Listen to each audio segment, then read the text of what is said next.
Welcome to my channel HTML hero. आज हम लोग एक्सप्लोर करेंगे अपनी मोस्ट फेवरेट इंटरेस्टिंग लाइब्रेरी का, जिसके ऊपर हम काफ़ी पुरानी वीडियोज़ है उसके ऊपर काफ़ी मरतबा बात कर चुके हैं, और वो है libuv की लाइब्रेरी जो कि C पे इम्प्लीमेंटेड होती है। Let's move on to it, और हम लोग गूगल करेंगे libuv, और गूगल क्रोम में जाके हम libuv को करेंगे तो हमें जो पहला लिंक मिलेगा वो libuv की ऑफिशियल डॉक्यूमेंटेशन का लिंक मिलेगा। हम क्लिक करेंगे तो वो डॉक्यूमेंटेशन हमारे पास ओपन हो जाएगी।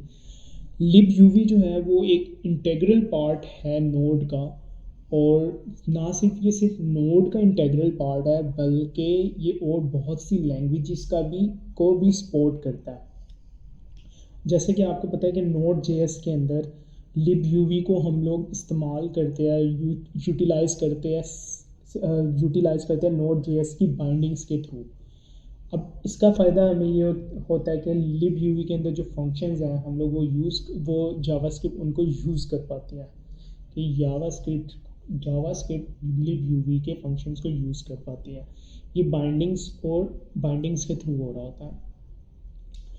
अच्छा, अगर मैं इसके अंदर देखूँ तो मुझे डॉक्यूमेंटेशन, कोड रिलीज़ और डिस्कशन फॉर्म्स की टैब्स नज़र आ रही है, लिंक्स नज़र आ रहे हैं। तो मैं डॉक्यूमेंटेशन में जाऊँ, क्लिक करूँ, डॉक्यूमेंटेशन में जाऊँ तो ये लोड हो रहा है, इट्स टेकिंग सम टाइम। तो जैसे कि मैं आपको बता चुका हूँ कि सिर्फ libuv नोड में तो यूज़ होती है, लेकिन ये ऑफ इट्स ओन खुद में ही एक बड़ी स्टेबल लाइब्रेरी भी है, और इसको बहुत सी डिफरेंट प्रोग्रामिंग लैंग्वेजेस यूज़ भी करती है। अगर मैं यहाँ पे अब अदर्स पे क्लिक करूँ तो यहाँ पर अब मुझे बाइंडिंग्स में, अगर मैं स्क्रॉल डाउन करूँ इस पेज के अंदर, अगर मैं स्क्रॉल डाउन करके बाइंडिंग्स में जाऊँ तो मुझे नज़र आएगा कि libuv जो है वो रूबी पे भी सपोर्टेड है, लुआ में भी सपोर्टेड है, पाइथन में भी सपोर्टेड है, C# में पे भी सपोर्टेड है, पर्ल, PHP, गो और OCR, यानी कि बहुत सी नॉन और अननोन जो कि फेमस और बहुत कॉमनली यूज्ड लैंग्वेजेस और not very commonly used languages दोनों में इस्तेमाल हो रही है। यही वजह है कि इस लाइब्रेरी के ऊपर libuv की टीम ने पूरी वेबसाइट बनाई हुई है।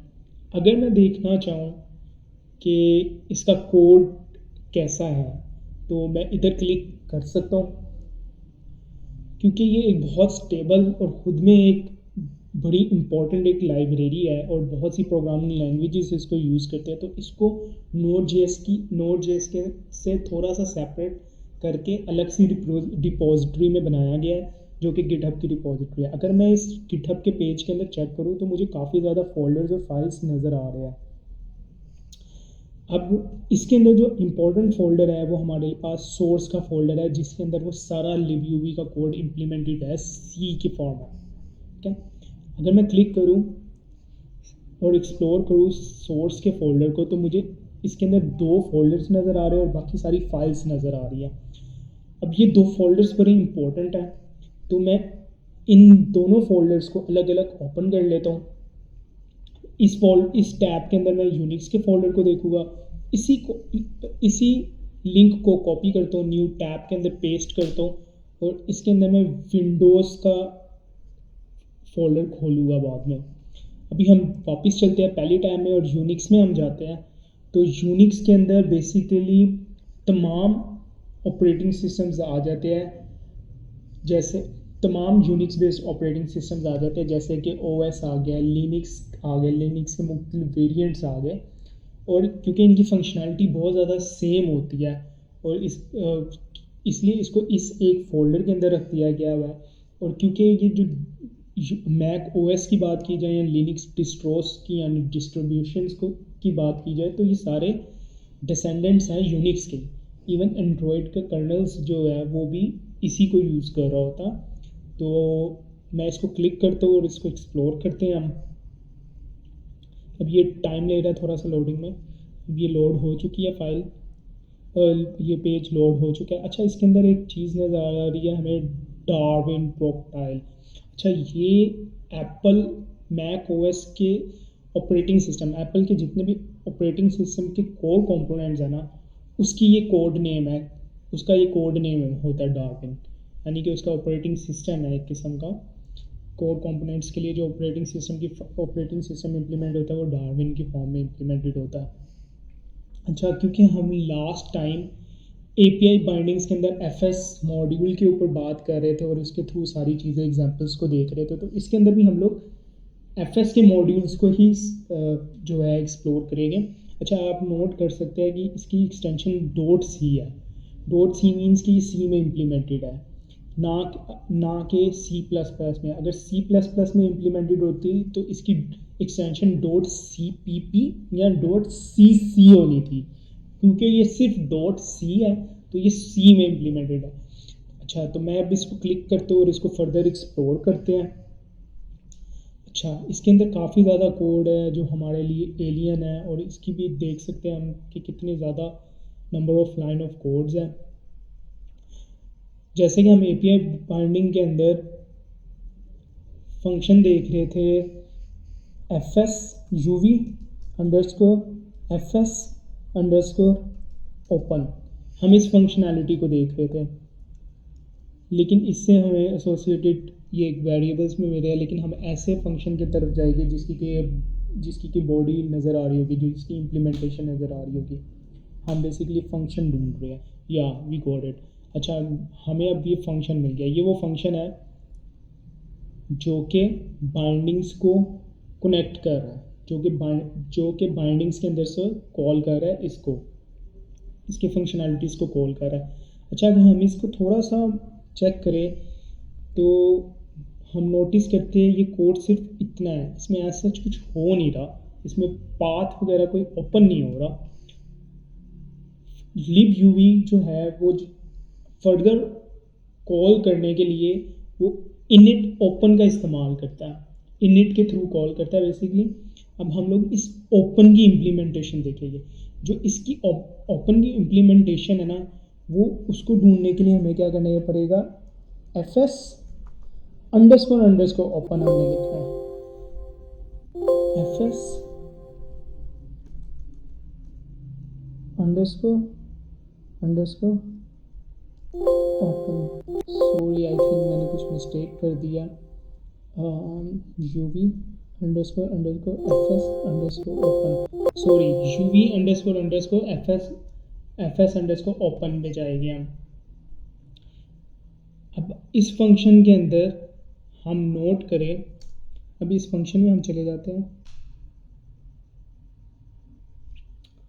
अच्छा, अगर हम इस कोड को सर्वे करें,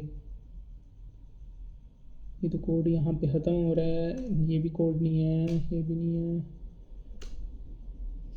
हाँ यही है, क्योंकि हम लोगों को जो इस कोड से वैल्यू मिलती है रिटर्न, वो आर की फॉर्म में मिलती है, आर की फॉर्म में हम लोगों को रिटर्न वैल्यू मिलती है। तो ये फंक्शन जो है अल्टीमेटली करता है रिटर्न आर को।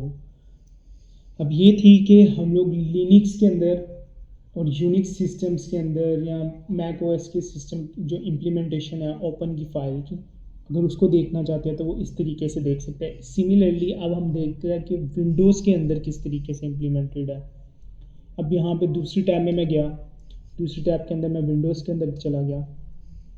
अब विंडोज़ के अंदर हम नोटिस करें as compare to others, as compare to Unix folder, इसके अंदर फाइल्स और फोल्डर्स कम है। उसका रीज़न सेम है, क्योंकि विंडोज़ के अंदर थोड़े चेंज आते हैं, इंक्रीमेंटल चेंज आते हैं, तो विंडोज़ के बहुत से कोड सेम होते हैं, विंडोज़ की वेरिएशंस थोड़े थोड़े से चेंज होते हैं, और विंडोज़ में फंडामेंटल्स सेम ही रह रहे होते हैं।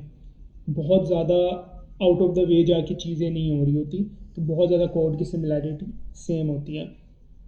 तो इसके अंदर भी हम लोग सिमिलरली fs.c की फ़ाइल को देखेंगे।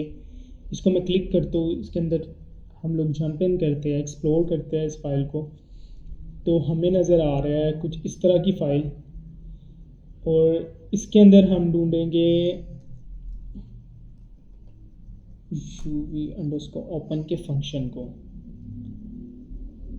सिमिलरली जिस तरीके से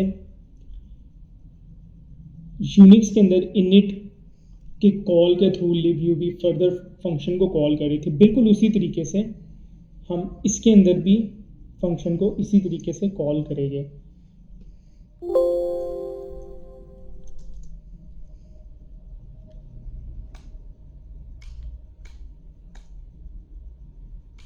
अच्छा, fs अंडरस्कोर अंडरस्कोर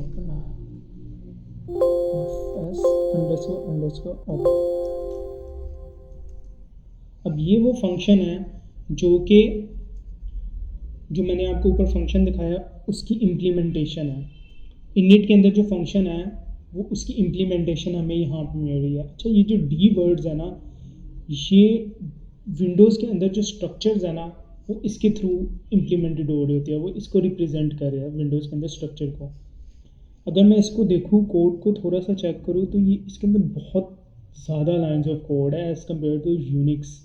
ये तकरीबन 200-300 लाइंस ऑफ कोड्स हैं। अच्छा, ऑल द वे डाउन हम लोगों ने जाना है, इसके अंदर एक फ़ाइल होती है क्रिएट और फिर आता है क्रिएट फाइल डब्ल्यू के नाम से एक फ़ाइल है। ये बिल्कुल ये वो फाइल है जिसके पास जिस तरीके से यूनिक्स के अंदर ओपन का फंक्शन है, इसी तरीके से विंडो के अंदर क्रिएट फाइल डब्ल्यू का फंक्शन है, जिसका काम ये होता है कि ये ऑपरेटिंग सिस्टम से जो भी रिस्पेक्टिव ऑपरेटिंग सिस्टम है उससे कम्युनिकेट करता है और सिस्टम लेवल में कॉल्स करता है, तो जिसकी वजह से हैंडल मिल जाता है एक, क्योंकि हम फाइल की बात करें तो फाइल का हैंडल मिल जाता है।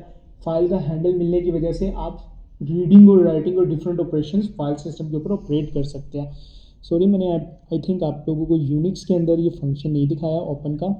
तो ये भी काम क्या कर रहा है, यूनिक्स के अंदर ये ओपन का फंक्शन जो है वो हैंडल दे रहा है यूनिक्स के ऑपरेटिंग सिस्टम के अंदर फाइल का, जिसकी वजह से सारे फंक्शंस परफॉर्म हो पाते हैं। और इसमें आर रिटर्न होता है, आर फिर वो फाइल का हैंडल और फाइल के ऑपरेशन जब परफॉर्म हो जाते हैं तो कोड थ्रो बैक कर देता है जावास्क्रिप्ट के पास। सिमिलरली इधर भी create file W operating system Windows के ऑपरेटिंग सिस्टम के साथ कम्युनिकेट करता है, हैंडल प्रोवाइड करता है, फाइल्स के साथ फाइल को डिफरेंट तरीके से मैनिपुलेट कर पाते हैं और फिर उसको वो सेव कर देता है FD।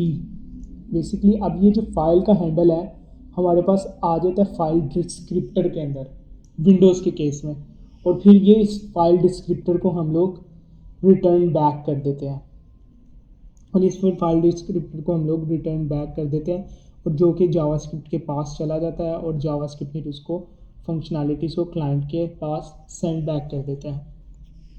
ये है यहाँ पे ये रिटर्न हो रहा है RQ रिक्वेस्ट फाइल डिस्क्रिप्टर, ये अब जावास्क्रिप्ट के पास फंक्शन चला जाएगा। अच्छा, नेक्स्ट वीडियो के अंदर हम बात करेंगे सिंक्रोनस और एसिंक्रोनस के ऊपर। तो नेक्स्ट वीडियो भी बहुत मज़े की होने वाली है, और हम लोगों ने जिस तरीके से जिस लेवल पे जाके Node.js को एक्सप्लोर कर लिया, Node.js के इंटरनल्स को एक्सप्लोर कर लिया, आई थिंक इतना डीप डाइव कोई भी नहीं जाता।